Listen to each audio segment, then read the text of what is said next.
his eyes fixed on nothing. Inside his mind, the cage was already locking shut.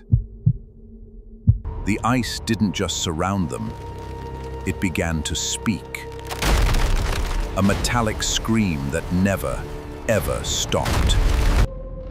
Then came the ghost, the polar anemia. It steals your heartbeat first, then it comes for your memories.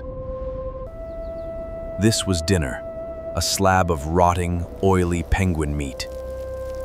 The only thing standing between them and the void. They left Belgium as heroes. Arrogant, blind. They thought they could conquer the cold. They were wrong. February 1898. The Belgica stopped moving. Not a crash, just a slow, cold, suffocating hug. The map was useless now. They weren't explorers anymore. They were prisoners in a floating laboratory of madness. Prisoners. The sun dipped below the horizon for the last time. 1,600 hours of total, absolute midnight began. Scurvy arrived first. Gums blackened. Old wounds from years ago began to spontaneously reopen. Desperation set in. They huddled close against the roaring fire, trying to bake the sickness out of their blood. Desperation set in. They stood naked before coal fires, trying to bake the sickness out of their blood. Two men stood between the crew and the abyss. Roald Amundsen, Frederick Cook, the only ones who refused to go blind. Then, the first mine snapped. A rhythmic, high-pitched screaming echoing from the bowels of the ship. Catatonia. Men sat for 12 hours staring at the same wood grain. Breathing, but already gone. Paranoia became the only language. 19 men in a frozen coffin, hating the sound of each other's hearts. They called it the ice walk. Men wandering into the whiteout, hoping the cold would be kinder than the ship. One sailor tried to walk to the sun. He didn't realize it wouldn't be back for another 100 days. Lieutenant Danko was the first to slip away. The endless silence took him, not from the cold, but from the crushing weight of the dark. Burial was a war. They had to hack a hole in 10 feet of iron-hard ice just to hide the body. Now, there were only 18. 18 sets of eyes watching for the next person to lose their soul. Who's next? The penguin diet. They choked down raw, oily flesh to survive. It tasted like blood and old copper. Frederick Cook saw the end.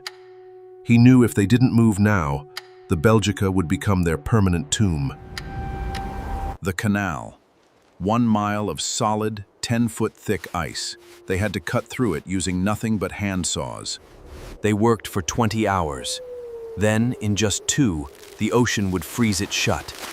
A cycle of pure futility. Madness reached a fever pitch. One sailor looked his captain in the eye and forgot his own name. Who am I? Then came the tonite. Explosives. They didn't just want to cut the ice. They wanted to shatter the cage. The shockwaves didn't just break the ice. They rattled the already shattered minds of the dying crew. The ship groaned. She was moving, but the ice was closing behind them, like a hungry jaw. The last mile. 30 days of agonizing progress.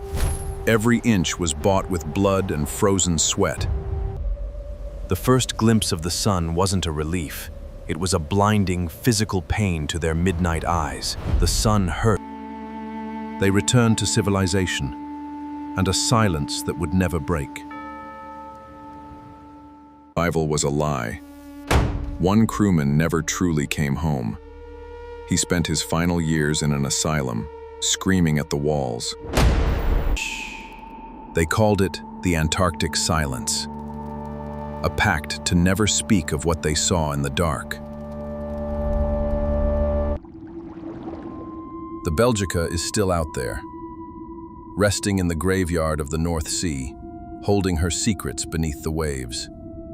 Modern medicine finally has a name for it, but knowing the cause doesn't stop the madness from returning.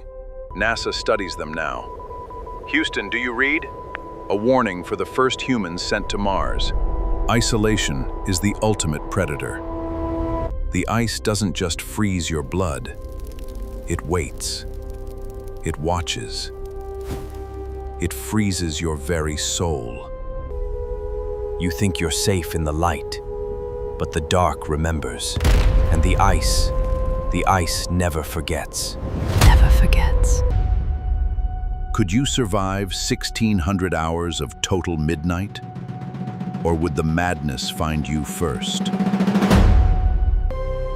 Don't look away. The truth about the Belgica is buried deeper than you think. Watch the full story now.